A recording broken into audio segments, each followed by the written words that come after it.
सोचिए, एक ऐसी ताकत के बारे में जिसके सामने हर सल्तनत, हर खोज और हर इंसान सब सिर झुकाते हैं। वो ताकत है समय।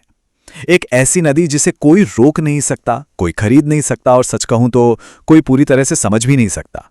यह हमारी जिंदगी की हर एक धड़कन को कंट्रोल करता है, लेकिन फिर भी हमारे लिए एक पहेली बना हुआ है। तो फिर ये जो समय है, इसके साथ हमारा रिश्ता आखिर है क्या? क्या ये हमारा दोस्त है या हमारा दुश्मन? क्योंकि देखिए, ये मरहम भी लगाता है और गहरे जख्म भी देता है ना? ये एक नन्ही सी जान को जिंदगी देता है और फिर उसी शरीर को धीरे धीरे मिटा भी देता है। तो ये दोस्ती है या दुश्मनी? चलिए आज इसी सवाल की गहराई में उतरते हैं।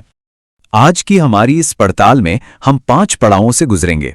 पहले हम समझेंगे समय के साथ अपने संघर्ष को, फिर जानेंगे कि कैसे इस शक्ति को एक देवता का रूप दिया गया। इसके बाद हमारी मुलाकात होगी समय के भी स्वामी महाकाल से। फिर हम चलेंगे समय की राजधानी यानी उज्जैन, और आखिर में ये समझने की कोशिश करेंगे कि इस घड़ी की टिक टिक से परे कैसे जिया जा सकता है। तो चलिए शुरू करते हैं हमारे पहले पड़ाव से, समय के साथ हमारा संघर्ष। क्योंकि सच तो यह है कि हम समय को जैसे देखते हैं ना, हमारी पूरी दुनिया बिल्कुल वैसी ही बन जाती है। आजकल की दुनिया में हम सब समय को कैसे देखते हैं? बिल्कुल एक सीधी सड़क की तरह, एक वन वे स्ट्रीट जो अतीत से शुरू होती है, वर्तमान से गुजरती है और भविष्य की तरफ चली जाती है। वो कभी वापस नहीं मुड़ती। लेकिन हिंदू दर्शन में इसकी कल्पना बिल्कुल अलग है। यहाँ समय एक बहुत बड़ा विशालकाय पहिया है जो घूमता ही रहता है।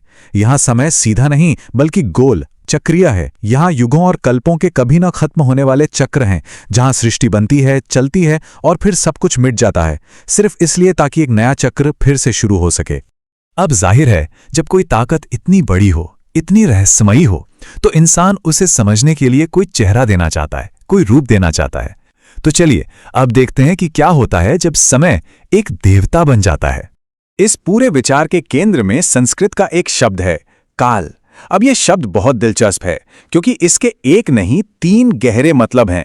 पहला समय, दूसरा मृत्यु और तीसरा काला रंग। और कमाल की बात यह है कि ये तीनों ही मतलब एक दूसरे से बहुत गहरे जुड़े हुए हैं। तो समय का कोई एक चेहरा नहीं है, बल्कि कई चेहरे हैं जो अलग अलग देवी देवताओं के रूप में सामने आते हैं। जैसे यम जो मृत्यु के देवता हैं और हर किसी की सांसों का हिसाब रखते हैं, या फिर देवी दुर्गा जिनका एक रूप संहारक है तो दूसरा रक्षक भी। भटार काल एक भयानक देवता जिनका काम ही यह है कि वो हर जीव को उम्र की सीमा का एहसास कराएं।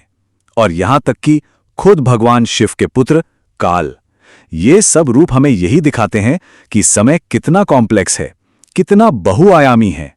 लेकिन इन सब रूपों से भी ऊपर एक ऐसा स्वरूप है जो समय को भी कंट्रोल करता है, जो सिर्फ समय नहीं बल्कि समय का भी स्वामी है। हम बात कर रहे हैं महाकाल की, यानी महान समय, वो जो घड़ी, कैलेंडर, इन सब सीमाओं से बहुत आगे हैं। और इस विचार की जड़ें हमें भगवद गीता में भी मिलती हैं, जहां भगवान कृष्ण कहते हैं, कालः कलयतमहम्। इसका मतलब है, जितने भी कंट्रोल करने वाले हैं उन सब में मैं समय हूं। ये एक बहुत बड़ी बात है। ये श्लोक सीधे समय को ही परम शक्ति बता रहा है, और यहीं से महाकाल के विचार की नींव और मजबूत होती है। अब शास्त्रों में महाकाल का जो रूप बताया गया है वो थोड़ा डरावना है। जरा कल्पना करके देखिए, 4 भुजाएं, 3 आंखें और उनका तेज, ऐसा मानो करोड़ों काली आग एक साथ जल रही हो। वो रहते कहाँ हैं? श्मशान में 5 शवों के आसन पर बैठे हैं। गले में खोपड़ियों की माला है, शरीर पर चिता की राख, चारों तरफ चीखते हुए गिद्ध और सियार। और उनकी शक्ति, वो हैं देवी काली। और कहते हैं कि जब ये दोनों साथ हों तो समय और स्थान भी पिघलकर खत्म हो सकते हैं। तो सवाल उठता है कि क्या ये भयानक रूप ही पूरी सच्चाई है, या इस डर के पीछे कोई गहरा राज छिपा है? असल में ये जो डरावना रूप है ना, वो बस एक कवच जैसा है, और इसके पीछे एक बहुत ही गहरा, एक प्रोटेक्टिव मतलब छिपा हुआ है। 2 कहानियां हैं जो हमें महाकाल का असली मतलब समझाती हैं। पहली कहानी है ऋषि मार्कंडेय की, जिन्हें बचाने के लिए भगवान शिव ने खुद मृत्यु के देवता यम यानी काल को हरा दिया। तो मृत्यु पर विजय पाने की वजह से वो कहलाए काल के भी काल यानी महाकाल। दूसरी कहानी उज्जैन की है, जहां शिवजी ने दूषण नाम के एक राक्षस को मारा जिसे लोग काल बुलाते थे। उस काल को मारने की वजह से भी वो महाकाल कहलाए। मतलब दोनों ही कहानियों में वो विनाशक नहीं बल्कि रक्षक के रूप में सामने आए।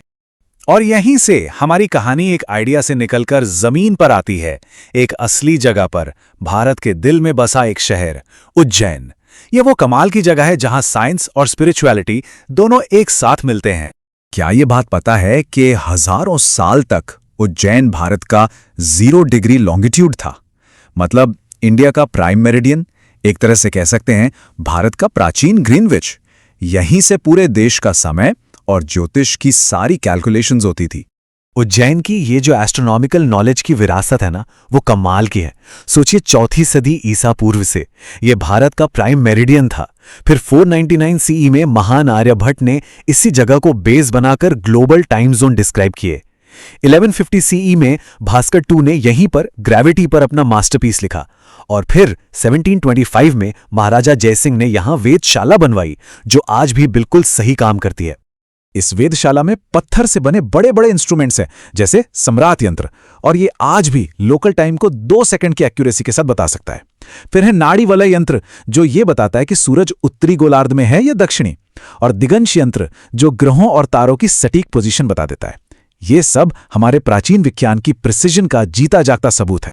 और यहीं आकर उज्जैन की साइंटिफिक एक्यूरेसी उसकी स्पिरिचुअल गहराई से जुड़ जाती है। शहर के ठीक बीच में विराजमान है महाकालेश्वर, यानी समय के स्वामी। वो इस शहर की वैज्ञानिक और आध्यात्मिक दोनों पहचानों को एक धागे में पिरोते हैं। तो चलिए अब आते हैं सबसे जरूरी पड़ाव पर। इन सब पुरानी बातों का हमारी आज की जिंदगी के लिए क्या मतलब है? क्या वाकई घड़ी की टिक टिक से आगे बढ़कर जिया जा सकता है? और अब जो बात सामने आएगी वो शायद सबसे हैरान करने वाली है। एक तरफ हजारों साल पुरानी योगिक फिलॉसफी है और दूसरी तरफ 20वीं सदी की मॉडर्न फिजिक्स, और दोनों एक ही बात कह रही हैं। देखिए, आइंस्टाइन की थियरी ऑफ रिलेटिविटी में टाइम डायलेशन का कॉन्सेप्ट है।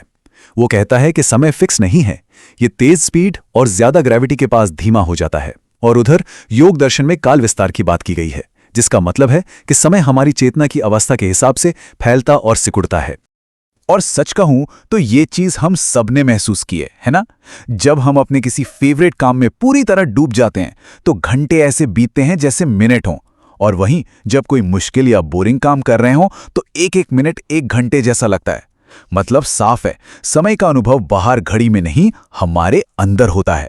और यही महाकाल की उस टाइमलेसनेस का, उस कालातीत अवस्था का एक छोटा सा स्वाद है। तो फिर इन सब बातों का निचोड़ क्या है? क्या है वो एक जरूरी बात जो यहां से हमें समझनी है? निचोड़ ये है कि समय का जो राज है वो सिर्फ शरीर पे चलता है, हमारी चेतना या आत्मा पर नहीं। देखिए, शरीर पैदा होता है, बड़ा होता है और एक दिन खत्म हो जाता है, ये समय का नियम है। लेकिन हमारी चेतना, हमारी आत्मा, वो इन सब लिमिट से बाहर है, वो टाइमलेस है। और जिस पल ये समझ हमारे अंदर उतरने लगती है ना, अंत का डर, मौत का खौफ, वो सब अपने आप धुंधला होने लगता है। तो जाते जाते एक सवाल है जिस पर सोचने की जरूरत है।